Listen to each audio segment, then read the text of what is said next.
За сайдад нэр дэвшигч гишүүдтэй амжилт хүсье. Магадгүй миний ерөнхий сайдаас асуух асуулт танилцуулгын явцад хөндөгдсөн байж магадгүй. Гэхдээ би бас хуулийн хүрээнд тодруулж асууя гэж бодож байна. Ерөнхий сайд та засгийн газрын гишүүн сайдад нэр дэвшигчтэй танилцуулах үедээ хяналт үнэлгээний хороо 20 минутын хот болон бомбын сэргэлтийн асуудал хариуцсан засгийн газрын гишүүн 3 сайдын орон тог өөрийн бүрэн эрхийн хүрээнд засгийн газрын бусад гишүүдэд хариуцуулан хуваарлаж хэмэлт хийсэн гэд хэлчихсэн. Монгол Улсын засгийн газрын тухай хуулийн 23 дугаар зүйлийн 6 дахь хэсэгт одоо би нэг хуулийн юуг нь авсан. Хэрв энэ хуулийн 20 дугаар зүйлийн 5 дахь хэсэгт заасан Монгол Улсын сайд нарын эрхлэх асуудлыг нэгээс нөгөөд шилжүүлэх, нэг оронтоонд нэгтгэх, өөрчлөлт оруулах бол энэ тухай саналаа ерөнхий сайд улсын их хурлд өргөн мэдүүлж шийдвэрлүүлсэний үндсэн дээр гүйцэтгэнэ гэд маш тодорхой заасан байна.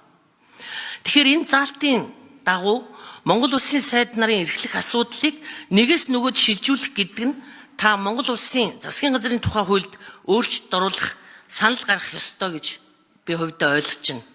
Өөрөөр хэлбэл энэ дээрх 3 сайдын эрхлэх асуудал буюу чиг үүргийг аль сайдтай шилжүүлж байгаа нь одоо тодорхой байх ёстой. Гэвтэл засгийн газрын тухай хуулийн 20 дугаар зүйлийн 5 дахь хэсэгт дээрх 3 сайдын эрхлэх асуудлыг аль нэг сайдын эрхлэх асуудалд шилжүүлсэн, өөрчлөлт оруулсан гэдэг зүйл одоо тодорхой биш байна. Энэ 3 сайдын оронтой тэгвэл одоо хэвээр байгаа гэж ойлгож болох уу? Өөрөөр хэлбэл энэ 3 сайдын оронтойг хэмнэхийн тулд ерөнхий сайд та засгийн газрын бүтцийн тухай, засгийн газрын бүрэлдэхүүний тухай болон Монгол Улсын засгийн газрын тухай хуульд өөрчлөлт оруулах тухай гэсэн 3 хуулийн төслийг цогцоор нь улсын их хурлд өнөөдөр өргөн мэдүүлж хилцүүлэх ёстой байсан биш үү? За энэ асуултанд ерөнхий сайдаас хариулт авъя. За хууль зүйн дотоод хэргийн сайдад нэр дэвшигч Мөнхбаатар, зам тээврийн сайдад нэр дэвшигч Дэлгэр сайхан сайдаас асуулт асууя. 2020-с 2024 оны хугацаанд Монгол Улсын нийт осол гэмтлийн тэргүүлэх шалтгааны эхний 3-т зам тээврийн осол орсон байгаа.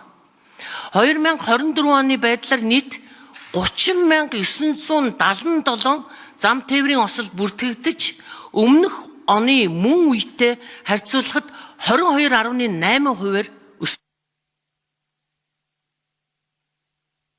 За Батчимаг шүнд 1 минут нэмжигэй. За өмнөх оны мөн үетэй харьцуулахад 22.8%-аар өссөн энэ дүн статистик мэдээ байна. Тэгэхээр 30,977 зам тээврийн ослын улмаас 4,493 хүн амь нас эрүүл мэндээр өнөөдөр хохироод байна. 631 хүн амь насаа алдсан ийм харамсалтай мэдээ байна. Ингээд үзэхэд Монгол улсад зам тээврийн ослын нөхцөл байдал дайн мөргөлдөөнтэй ядуу буурай орнуудын одоо ийм нөхцөл байдлын хэмжээнд хүрсэн байна. Би нийслэл хотын хэмжээнд тулгамдсан асуудал болсон бичил цахилгаан тээврийн хэрэгсэл сургууль скутерийн хуулийг өргөн барих энэ процессын үйл ажиллагаа маш удаашралтай. Төрийн захиргааны төв байгууллага, хууль зүйн дотоод хэргийн яам, зам тээврийн яамнаас оролцоо маш муу, эрүүлсэн одоо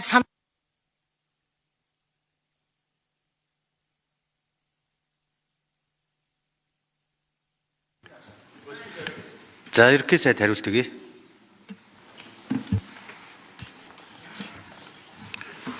За бүрийн Батчимаг гишүүний асуултанд хариулъя.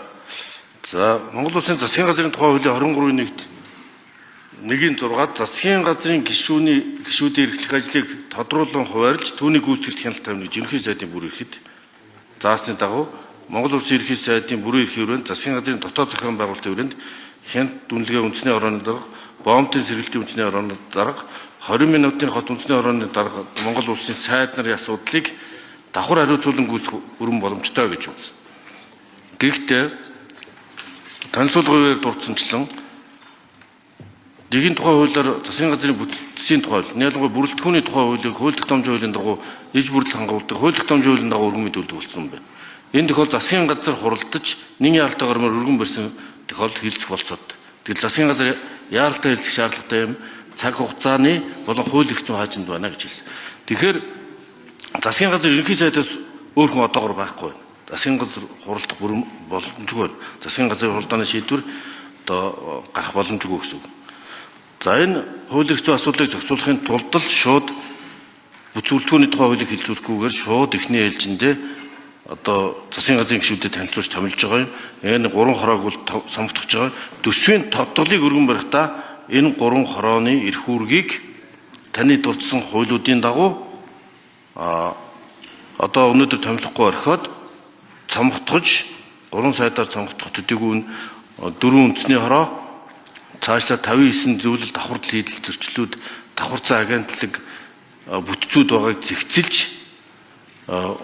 төрийн албаны албан хаагчдын тоог 9 хувиар цамхтгах зарчмаар нэг мөр одоо цамхтгалын ажлыг одоо нэг л нийгэм зөвхөн таалагдахын тулд нэг хоёр яам нэр ус солиод тэг яг үндсэндээ зардал баг хിവэр үлдэм байлээ орондоо хүн халж болохгүй нэмэлт хүн хасны 6 сарын зардал мардал гарахаас ахуулаад тамга тэмдэг ширээ сандал энэ төр гэж бөө ажил болохоос илүү ингэж ажилдаа шуурхаа орхон зүв гэж үзээд цаг хугацааны шаардлага төсвийн дотоод оруулах бодлоготойгоо уялдуулж энэ танилцуулгыг хийж сайд нарыг томилж уламжил шинжилгээг хослуулж засгийн газрыг бүрдүүлж байна.